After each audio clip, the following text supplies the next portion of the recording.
This video is intended simply to review the multiplication of polynomials that we've learned in class and then give you some tougher problems to practice before the test. And then you'll have the answers to know if you did them right or not. So the first one we're going to look at is a kind of basic one. It's just x squared times 4x cubed.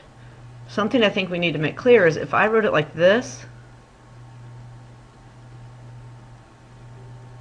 it's the same problem written two different ways. Now, one thing we got to remember also is that this x squared has a coefficient.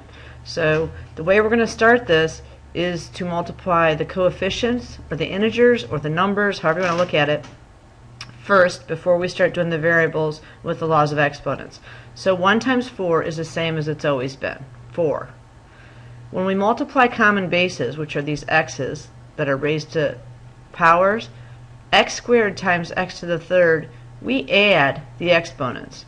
So our final answer, the base stays the same, 2 plus 3 is 5, and that's the answer to this problem.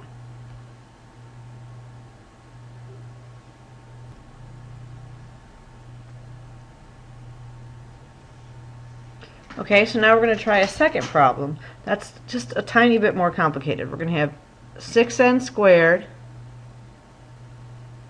times 5n to the third times 4n cubed m. So, just like in the last problem, we're going to start out with the numbers. 6 times 5 is 30, times 4 is 120. That's what we've always known to do. Now, we're going to take the common base of n. And if you break these down into little problems by doing it one variable at a time, it's a lot easier. So n squared times n to the third, we add the exponents, is n to the fifth.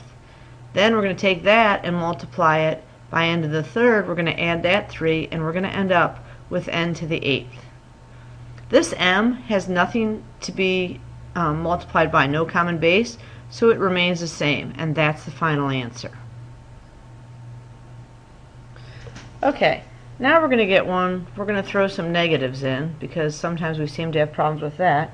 Negative 5, x to the fourth, y to the negative fourth, times negative y squared. Okay, again, look at what's being multiplied.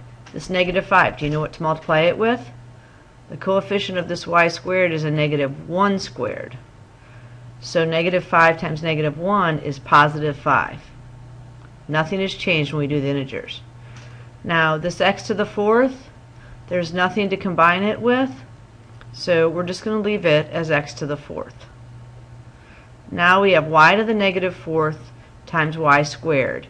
We are going to add the exponents. Negative 4 plus 2 equals negative 2. So that gives us y to the negative 2. Remember, this isn't simplified yet because you are not allowed to have a negative exponent when you're simplifying a polynomial. So we're going to do a third line here. 5x to the fourth is already simplified and in its final form. We are going to make that negative exponent positive by putting it underneath as a denominator. Okay? This is the final answer. Be careful that you don't mess up and stop here. You guys are really close to having this mastered. A little bit of practice, I think you'll have it. Okay, I'm going to give you 3 problems to try. I want you to try them. Pause the video, try them, and then I'll write the answers so you can see how you did.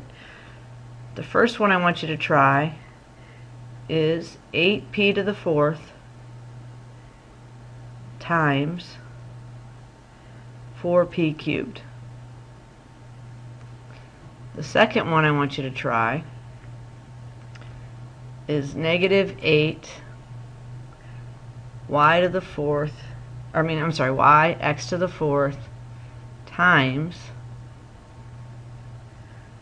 negative 2 x to the fifth y squared.